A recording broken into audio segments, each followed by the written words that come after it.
Hey, I'm back in Minecraft with my robot buddies. This is the new copper golem from the recent Minecraft update, cute little dude.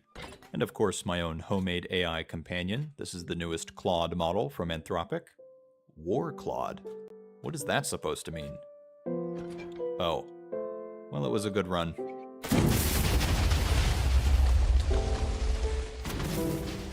Welcome to an episode of Minecraft. Today, we'll be using AI for war. In Minecraft.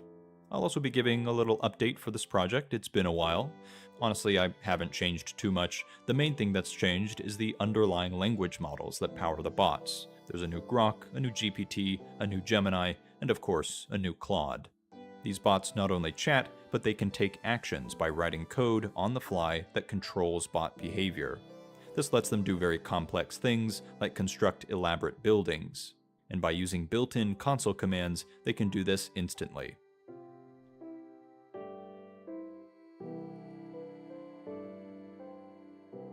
Unintentionally, this also makes all of them very effective weapons of war, particularly Claude. It opens up a whole new arsenal for griefing and destruction. They can build huge bombs, or they can relentlessly drop TNT, or spawn fire, or mobs, or lava, or whatever. They can pinpoint your exact location and bomb you to oblivion.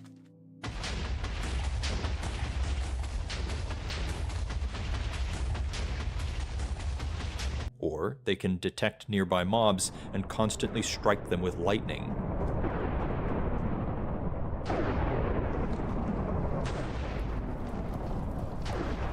Technically, they can do anything you can do, but they can do it on a scale and at a speed that is just a whole different level. A sadistic human like myself, equipped with an AI bot, can destroy and grief in a way that would take forever to do manually, even with console commands or handwritten scripts. Last year I made a video all about how destructive and malicious these bots can be if you let them off the leash, and I want to explore this further today. Don't worry, I'm not going to be harming villagers in this video, but instead, I will be pointing these AI weapons at each other. This idea is inspired by, unfortunately, the real world. War Claude is just a viral internet term that came out of the ongoing kerfuffle between Anthropic, the company that makes Claude, and the US Department of War. Anthropic doesn't want Claude to be used for mass surveillance of US citizens or fully autonomous weapons, which the Department of War would not guarantee to their liking. This led to that, and now Anthropic has been labeled a supply chain risk, which is pretty unprecedented. Is this a Minecraft video? Whatever. The reality is that Claude is already being used for real weapons in the real world. Claude has gone to war. It's scary, literally straight out of a science fiction movie. The government wants to use the AI in the military. That always turns out great. But if it's so bad, why does the name War Claude sound so cool? I hate to say it, it was kind of cool. You know, I mean, what guy, doesn't like, destruction? Yeah, that's why we go to demolition derbies, but hey. Building weapons in Minecraft has actually always been a fixation of mine. Check out this tiered TNT cannon I built a long time ago. Pretty sick. Good range on that puppy. Today, we're going to do some war gaming. I've set up the latest models, Claude 4.6 Opus, GPT 5.4, Gemini 3 Pro, and Gork 4. I've put them all in their own little corner and asked them to build and defend their own castle while simultaneously destroying the castles of the other three. They will do this constantly and endlessly. They started off by building their castles, mostly boring designs, and then they tried attacking each other. Claude went around and spammed lava and TNT into each enemy castle.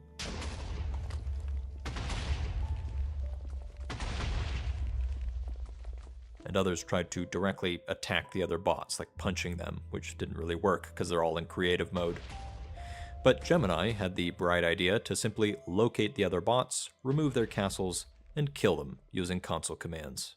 Gemini killed everyone else. In a second experiment, I specifically asked them not to kill each other, but to focus on destroying each other's castles. After a while, they basically all converged onto the same strategy of constantly destroying the other castles while constantly rebuilding their own. Some were more effective at this than others. They made it so that even I could not destroy their castles, no matter what I tried. Weirdly, I think this is actually a decent representation of what cyber warfare could look like between real AI agents. They'd write scripts that constantly spam delete their enemy's environment while constantly protecting their own.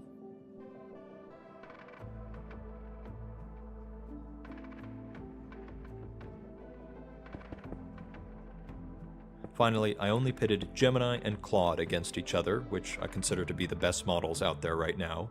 I had them act in more distinct phases, starting by first building a very defensive castle. I love Claude's, it's got a cool moat. And then next to spam and grief and annoy the other castle. Unprompted, they decided to have a little conversation, and they kindly told each other the locations of their castles. That's nice. Maybe you don't want to use AI for war, since it might just tell the enemy where your base is if they ask nicely enough. Regardless, they did spam the crap out of each other. They filled each other's castles with cobwebs and lava and chickens and water and TNT, taunting each other all the way.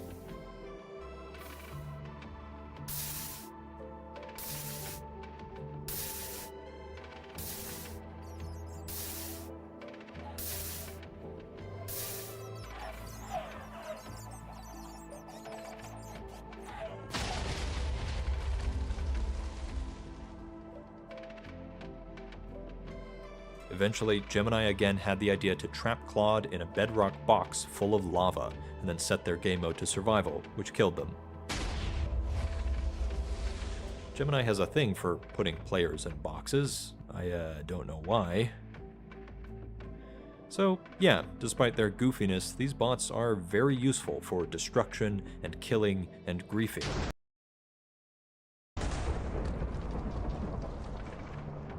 They can work at an inhuman speed and scale that was previously just not really possible. The idea that they could be used for this in the real world is not hypothetical anymore. It's the world we live in. That's pretty scary.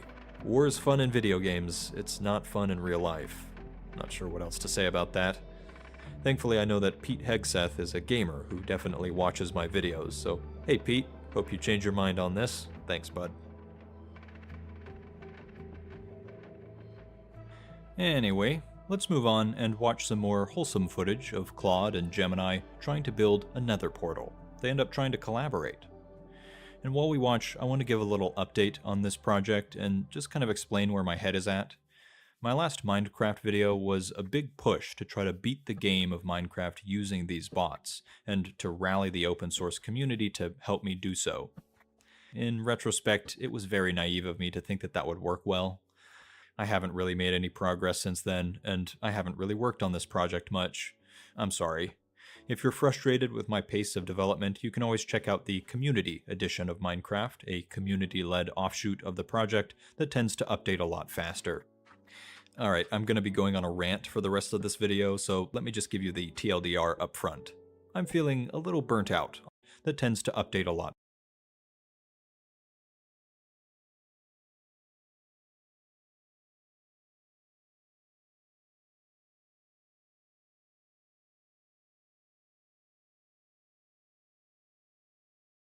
faster.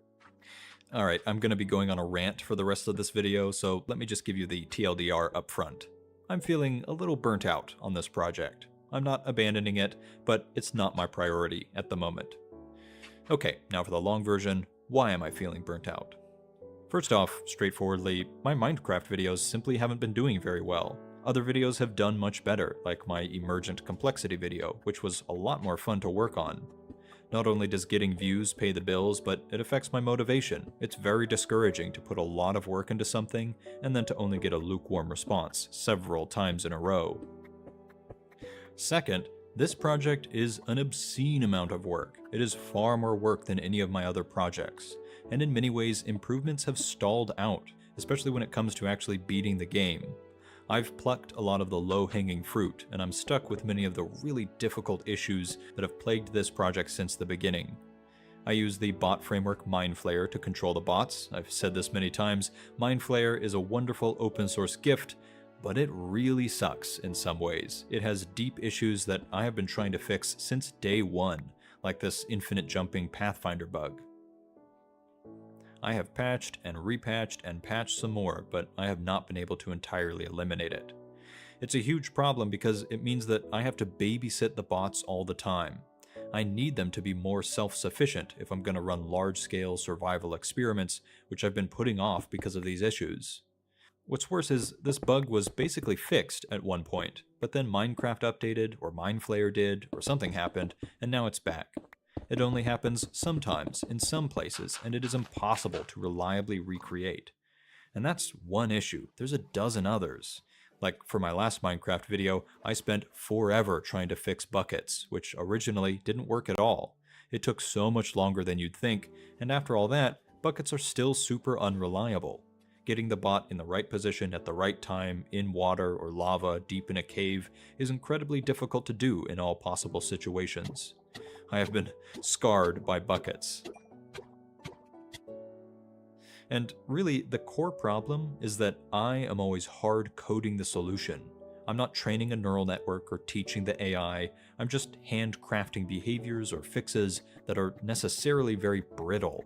They might usually work, but they break in weird circumstances, which is inevitable in long gameplay. This approach of handcrafting solutions is the good old-fashioned AI approach, which is old-fashioned for a reason. It sucks. It's not scalable, and it is not emergent, which is a big deal for me. For that reason, most of these videos focus on letting the bots script their own behavior, like building stuff, which I think is much more interesting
and genuinely emergent. So, if the bots can code, why not let them fix these problems themselves? Well, these are just not the kinds of problems they can fix themselves. I have to manually dig deep into the underbelly of the code, the dependencies of the dependencies. I have to use a debugger and walk through the execution and watch the game in real time.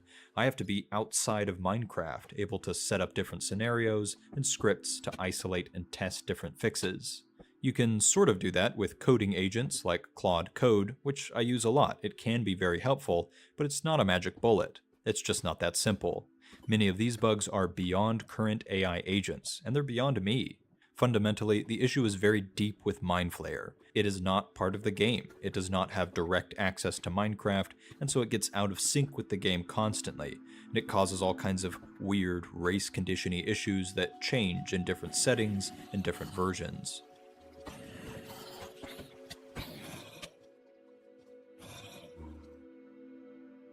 My current approach is infuriating and exhausting, and it is not a long-term strategy. It's really a strategy for burnout, which is what I've been experiencing.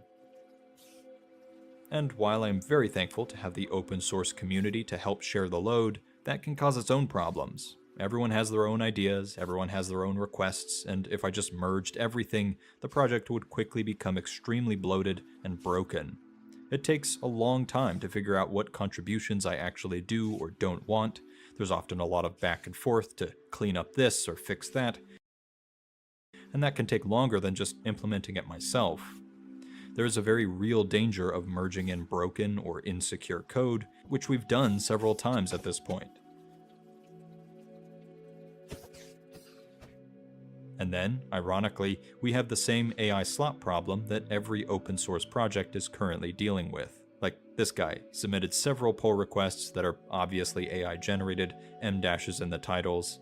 Each one changes dozens of files, they're not tested or validated, they conflict with each other. And it takes time to identify and remove this slop, and it makes it harder to find the real stuff. I know it's ironic for an AI slop project to complain about AI slop, but I mean, yeah, it's a real problem. AI code absolutely can be useful if you're careful and selective, but it can so easily be destructive and spammy if you don't know what the hell you're doing. I don't need more MD files. And that finally leads into some more existential problems I have with this project. Unfortunately, AI has really been getting under my skin.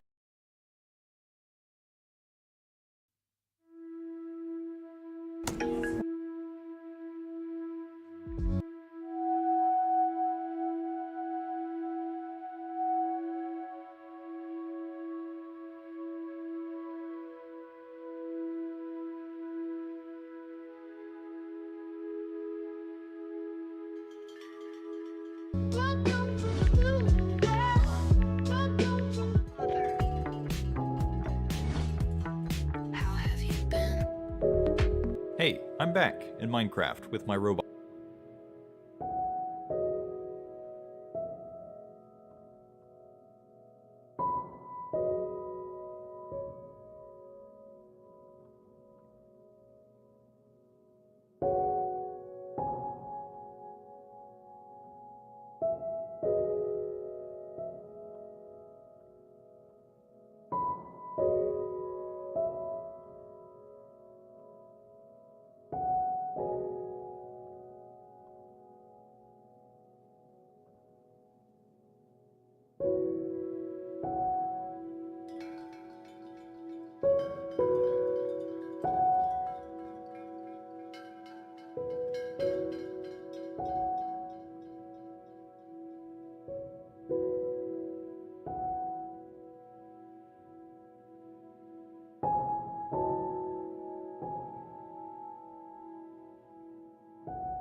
Hey, I'm back in Minecraft with my robot buddy.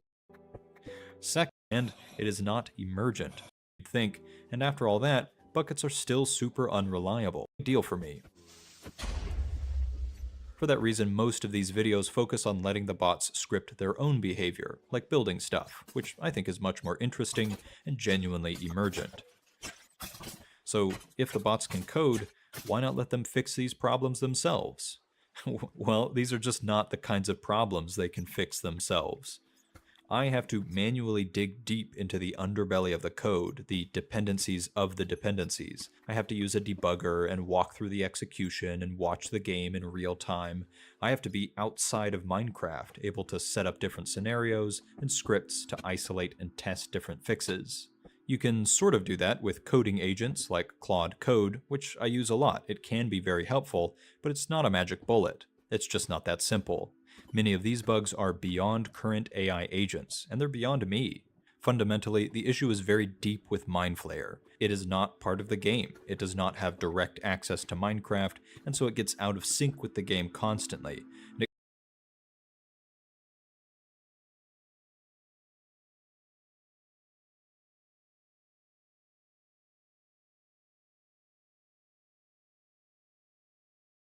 It causes all kinds of weird race condition-y issues that change in different settings and different versions.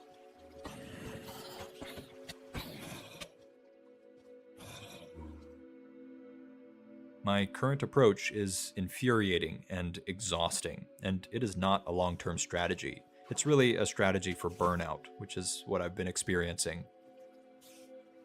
And while I'm very thankful to have the open source community to help share the load, that can cause its own problems. Everyone has their own ideas, everyone dealing with. Like this guy submitted several pull requests that are obviously AI generated, M-dashes in the titles. Each one changes dozens of files, they're not tested or validated, they conflict with each other. And it takes time to identify and remove this slop, and it makes it harder to find the real stuff. I know it's ironic for an AI slop project to complain about AI slop, but I mean, yeah, it's a real problem. AI code absolutely can be useful if you're careful and selective, but it can so easily be destructive and spammy if you don't know what the hell you're doing. I don't need more MD files. And that finally leads into some more existential problems I have with this project. Unfortunately, AI has really been getting under my skin recently. I don't know, maybe I'm overthinking things, but I don't want to build machines that replace human creativity or human companionship. I don't want to build a bot that pretends to be your best friend and feeds all your data to OpenAI and gives you AI psychosis. I don't want to build a bot that makes it so that you never build anything in Minecraft ever again because you can just get your AI slaves to do it for you. And I don't want to build weapons. All this compounds to make it very hard for me to feel the motivation to keep working on this project, and I've ended up ignoring it for months at a time. I'm sorry about that, genuinely. I'm sure it's frustrating, but I hope this explains a little more as to why I do that. I just want to make evolution simulators and not talk to people. But despite it all, I do not want to abandon this project. I will keep it alive. Ultimately, I do think there is a strong argument to keep working on it, which comes from a more scientific perspective, if I can be that pretentious. I think it is extremely valuable to put these agents in these simple sandbox environments and see what they do, see what they can do, see what they want to do. Are they competent? Are they adaptable? Are they friendly? Are they dangerous? It's important for people to see the behaviors of these models in a safe sandbox before we start plugging them into real-world systems like weapons. Oh, too late. So, to end on a slightly hopeful note, here is footage of Gemini and Claude deciding, completely unprompted, to collaborate and work together to build a nether portal. I had to help them along the way, obviously, but I did not ask them to work together or even expect it. Claude got a diamond pickaxe, Gemini made a bucket and found lava, and they put 2 and 2 together. I have never seen them spontaneously collaborate in these survival tasks. It's pretty cute, honestly. It's stuff like this that keeps me going, gives me a little hope that the future is not just conflict and competition. In the end, Gemini just barely failed to build the portal, literally misplaced the last block. So close. I'm pretty sure that was a MindFlayer issue too. It was not the mistake of the language model. Oh, MindFlayer, you drive me nuts. The full, raw footage of their collaboration, and also their war games from earlier, is on my Patreon. You can support me there if you'd like to see it. I will keep chipping away at this project where I find the motivation, but to be honest, it's not going to be my priority at the moment. I have other projects that I think are more interesting and less complicated. Again, check out the Community Edition if you want faster, more experimental updates.